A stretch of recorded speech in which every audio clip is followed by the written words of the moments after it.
السلام عليكم ورحمة الله وبركاته. أعوذ بالله من الشيطان الرجيم. بسم الله الرحمن الرحيم.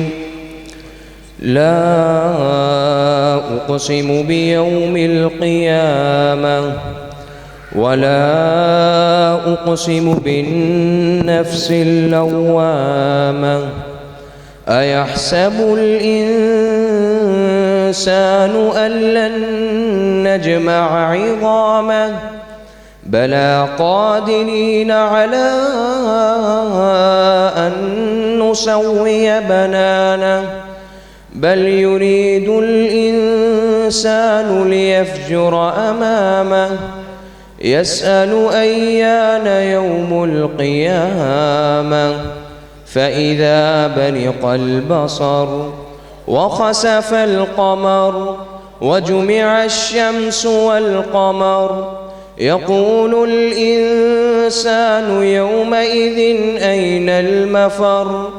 كلا لا وزر إلى ربك يومئذ المستقر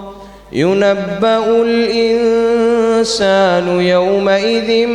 بما قدم وأخر بل الإنسان على نفسه بصيرة ولو ألقى معاذيره لا تحرك به لسانك لتعجل به إن علينا جمعه وقرآنه فإذا قرأناه فاتبع قرآنه ثم إن علينا بيانه كلا بل تحبون العاجلة وتذرون الآخرة وجوه يومئذ باسرة تظن أن يفعل بها فاقرة كلا إذا بلغت التراقي وقيل من راق وظن أنه الفراق والتفت الساق بالساق إلى ربك يومئذ المساق فلا صدق ولا صلى ولكن كذب وتولى ثم ذهب إلى أهله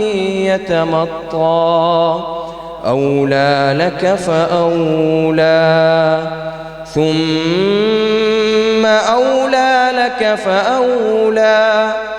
أيحسب الإنسان أن يترك سدى ألم يك نطفة من مني يمنى ثم كان علقة فخلق فسوى فجعل منه الزوجين الذكر والأنثى